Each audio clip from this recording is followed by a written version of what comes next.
ఓం నమ శివాయ. శ్రీ విష్ణు రూపాయ నమః. మనకు ఈ శ్రావణ శుక్రవారం నాడు మనం ఈ శ్రావణ మాసంలో ఏ రోజు వరలక్ష్మి వ్రతం చేసుకోవాలి, ఏ రోజు చేసుకుంటే మనకు బాగుంటుంది, శాస్త్రబద్ధంగా ఏ రోజు చేసుకుంటే మనకు మన కుటుంబానికి అభ్యున్నతి ఉంటుందో మనం ఇప్పుడు తెలుసుకుందాం. అయితే ఎప్పుడూ కూడా శ్రావణ మాసంలో మనకు శ్రావణ మాసం మొదలైనప్పటి నుంచి రెండో వారం నాడు వరలక్ష్మి వ్రతం చేసుకుంటారు. అది సహజసాధారణంగా జరిగేది. కానీ ఈసారి శ్రావణ మాసం రావడంతోనే శుక్రవారం నాడు వచ్చింది కనుక మనం ఏ రోజు చేసుకోవాలి, ఏ వారం చేసుకుంటే మనకు బాగుంటుందనే దాని గురించి మనం ఇప్పుడు తెలుసుకుందాం. అయితే ఇలాంటి సందేహము పురాణాల్లో ఒక ఆమెకు ఉండింది. ఆమె పేరు చారుమతి. ఈమె ఎవరు అని అనగా ఈమె లక్ష్మీదేవిని అపారంగా పూజించేది.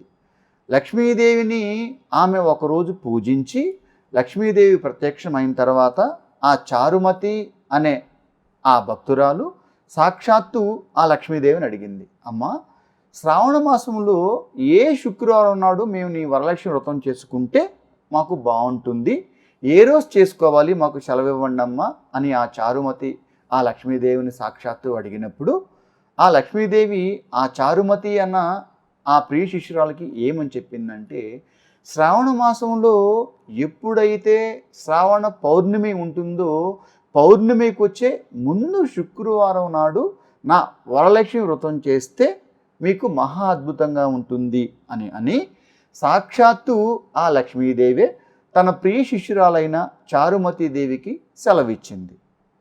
అంటే మనము కూడా ఎప్పుడైతే శ్రావణ మాసంలో పౌర్ణమికి ముందు వస్తుందో శుక్రవారం నాడు ఆ రోజు మనం అమ్మవారికి సంబంధించి వరలక్ష్మి వ్రతం చేసుకోవాలి. వరలక్ష్మి వ్రతం చేసుకుంటే మనకు మహా అద్భుతంగా ఉంటుంది. అయితే ఈ శ్రావణ మాసంలో మనం వరలక్ష్మి వ్రతం చేసుకోవాల్సింది శ్రావణ పౌర్ణమికి ముందు రోజు, అనగా శ్రావణ పౌర్ణమి 9వ తారీఖు వచ్చింది కనుక దానికన్నా ముందు వచ్చే శుక్రవారం నాడు మనకు ఆగస్టు 8వ తారీఖు మనం శ్రావణ పౌర్ణమికి ముందు రోజు వచ్చే ఆగస్టు 8 వరలక్ష్మి వ్రతం చేసుకుంటే మనకు మహా అద్భుతంగా ఉంటుంది. అయితే ఈ వరలక్ష్మి వ్రతం ఏ టైంలో చేస్తే బాగుంటుంది, ఏ టైంలో చేయాలి అనే దాని గురించి మనం ఇప్పుడు తెలుసుకుందాం. మామూలుగా కూడా శ్రావణ శుక్రవారం నాడు వరలక్ష్మి వ్రతం ఏ రోజైనా చేసుకోవచ్చు, దానికి ఎలాంటి ఇబ్బంది లేదు. కాకపోతే ఆ రోజు కొన్ని 3 ముహూర్తాలు మహా అద్భుతంగా ఉన్నాయి. ఆ ముహూర్తాల్లో చేసుకుంటే చాలా మంచిది. కొంతమందికి అర్లీ మార్నింగ్ చేసుకునే బ్రాహ్మీ ముహూర్తంలో లేచి చేసుకునే వీలుంటుంది, వాళ్ళు చేసుకోవచ్చు.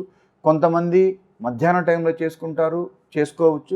కొంతమంది సాయంత్రం టైంలో చేసుకుంటారు, కొంతమంది రాత్రి చేసుకుంటారు. ఎవరికి శక్తికి మేర వాళ్ళ పూజ చేసుకోవచ్చు. అలాగే ఏ టైంలోనే చేసుకోవచ్చు. కానీ కొన్ని ముహూర్తాలు నేను చెప్తాను, ఆ ముహూర్తాలు వీలున్నంత వరకు మీరు మిస్ కాకుండా చూసుకోండి. అది మొట్టమొదటిది అర్లీ మార్నింగ్ చేస్తే కొంచెం మంచిది.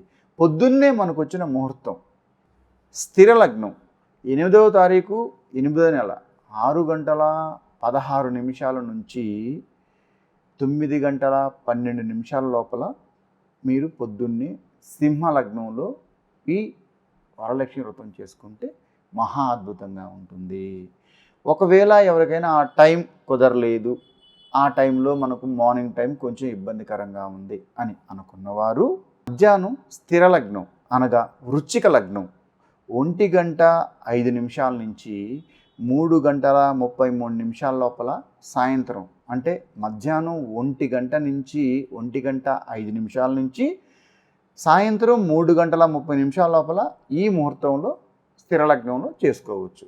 ఒకవేళ ఈ మధ్యాహ్నం ముహూర్తం కూడా మనకు కొంచెం అనుకూలంగా లేదు అని అనుకున్నవారు స్థిర లగ్నం కుంభలగ్నం 7:20 నుంచి 9:26 లోపల మీరు వరలక్ష్మి వ్రతం చేసుకోవచ్చు. ఈ స్థిర లగ్నంలో ఈ 3 టైంకి సంబంధించి మీరు ఏ టైంలోనన్నా చేసుకోవచ్చు. సాధారణంగా ఈ టైంలో మాత్రమే చేసుకుంటే అద్భుతంగా ఉంటుంది. అలాగని ఈ టైం ఒకవేళ మిస్ అయినా, ఈ టైంలో కుదరకపోయినా ఏ టైంలోనైనా చేసుకోవచ్చు. కానీ ఈ 3 ముహూర్తాల్లో చేస్తే మనకు చాలా బాగుంటుంది. కనుక ఈ శ్రావణ శుక్రవారం నాడు మనం చేసే వరలక్ష్మి వ్రతం ఆ అమ్మవారికి భక్తి శ్రద్ధలతో చేసి మనం జాగ్రత్తగా అమ్మవారికి పూజ చేసి మన కుటుంబ సపరివార సమేతంగా మనం అమ్మవారి ఆశీర్వచనం తీసుకుంటే మన కుటుంబం మనం సుఖ సంతోషాలతో ధనధాన్యాలతో సిరి సంపదలతో సంతోషంగా ఉంటారు. కృష్ణ